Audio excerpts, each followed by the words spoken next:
In this video, I want to talk about San Francisco's Japantown and how you can help it, especially during COVID, or especially during this great panini. I'm speaking in March 2021, and everything that I'm going to talk about is a history of Japantown, kind of going into like the current state, and then also how you can help it. Japantown, or other known as Nihon Machi, is a neighborhood in the Western Addition district of San Francisco, California. After the 1906 earthquake, pre-existing Japanese immigrants settled into that district, particularly San Francisco's Western Addition area, known as Japantown now. But by World War II, we should also recognize that the neighborhood was one of the largest enclaves of Japanese outside of Japan. But then also, after World War II, we should note that these Japanese Americans were forced into forfeiting their properties, business at the time, and head into internment camps of the assets that they owned at the time and how that was taken away from them due to this discriminatory or like racial action from internment camps that America has had in its history. So, we should take note of that for sure. Those that went through those crises in that location, still had that vital business thriving in some sense through these particular points in history. I'm sure there's a lot more that I am skimming over, but this is something we should recognize of the past. And now it's more of a hangout spot in San Francisco where residents can just check out Japanese restaurants, gift shops, general market, with the Japanese community centered around that. And now comes the great panini of 2020. Businesses have been hit hard, and it's devastating, especially even now as we recover from this 2020 great panini.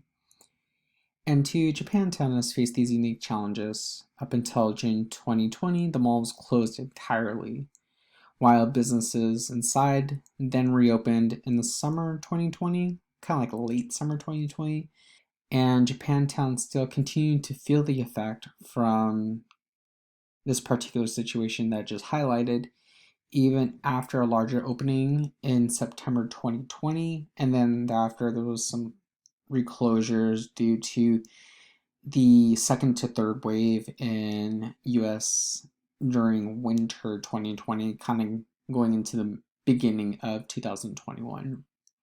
Some tenants would even struggle to overcome the linguistic and culture barriers, as well as the landlords and customers, which really put a stress on these businesses. As of now, a seat ordinance protecting businesses from eviction is set to expire at the end of March, and don't know where that situation is right now towards the end of March 2021, but there is this urgency to go about these negotiations either with the city or those landlords, so it's been particularly challenging.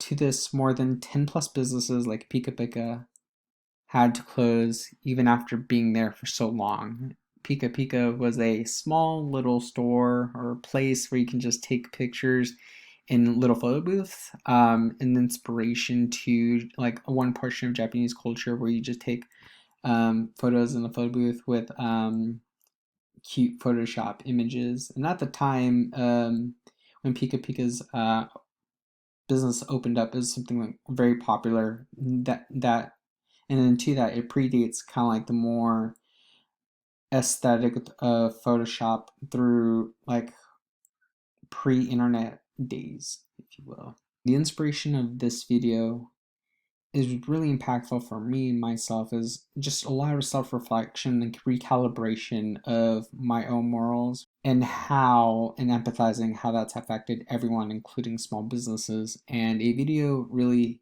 hit me. It was a TikTok video that somewhat went viral, just speaking about Japantown businesses and impacts on the owners.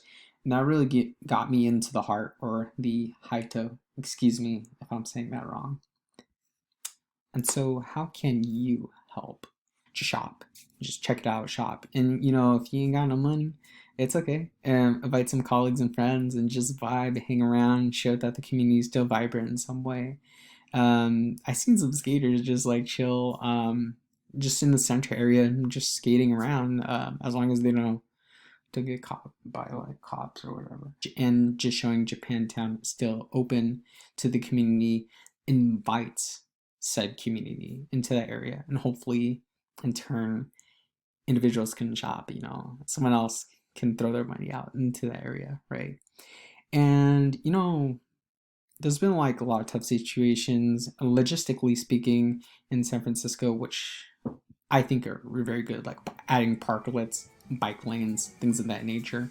If you can't find a parking spot, park somewhere nearby or somewhere a little bit far away, take a walk. It's okay. Just go walk over to Japantown. Even like take a bike. This is San Francisco, Japantown, and how you can help it as well. And again, reiterating, you can shop, just vibe, check out things with your friends, colleagues. That's pretty much it. If you like this video, let me know if you had some feedback or suggestions on other areas that you want me to go in San Francisco. I'm happy to help out. Until then, stay safe and healthy. Peace.